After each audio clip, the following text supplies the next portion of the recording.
سلام دوستان، من آتوسا داریانی مدرس و مترجم زبان آلمانی هستم. به روز دوم از مکالمه فشرده زبان آلمانی خوش اومدید. امروز یاد میگیریم که چطور در موقعیت‌های مختلف سلام و احوال پرسی بکنیم. بریم سراغ مکالمه. A. Hallo Lisa. Wie geht's dir? B. Hallo Atosa. Mir geht's gut. Und dir? A. Auch gut. Danke. Was machst du heute? B. Ich gehe ins Kino. Und du? A. Ich treffe mich mit Freunden.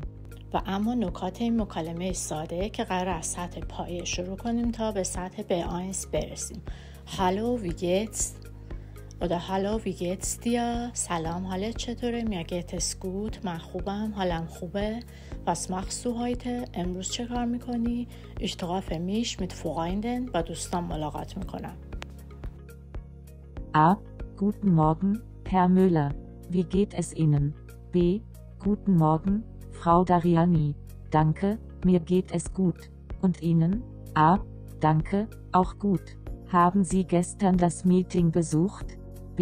Ja, es war sehr interessant. Haben Sie auch teilgenommen? A. Leider nicht, ich hatte einen anderen Termin. و اما نکات مکالمه دوم.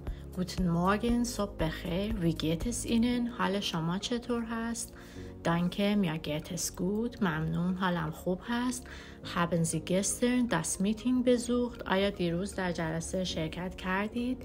Leider nicht, ich hatte einen anderen Termin. متاسفانه خیر، یک قرار دیگر داشتم. 1. Hallo. 2. Guten Morgen. 3.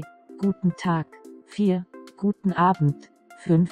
Gute Nacht. 6. Tschüss. 7. Auf Wiedersehen. 8. Wie geht's dir? 9. Wie geht es Ihnen? 10. Mir geht's gut. 11. Danke. 12. Und dir? 13. Und Ihnen? 14. Was machst du heute? 15. Ich gehe ins Kino. 16. Ich treffe mich mit Freunden.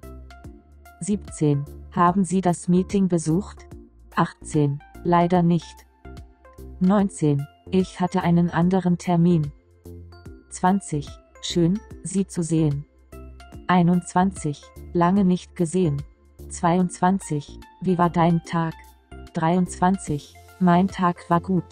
24. Bis später. 25. Bis bald.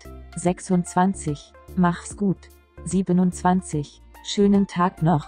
28. Viel Spaß. 29. Bis morgen. 30. Alles Gute. حالا نوبت شماست. توی کامنت ها یک مکالمه احوال پرسی بنویسید. اگه این ویدیو برات مفید بود لایک یادت نره، کانال رو سابسکرایب کن که ویدیوهای بعدی رو از دست ندی و زنگوله رو هم حتما بزن. فردا میبینمتون. Bis morgen.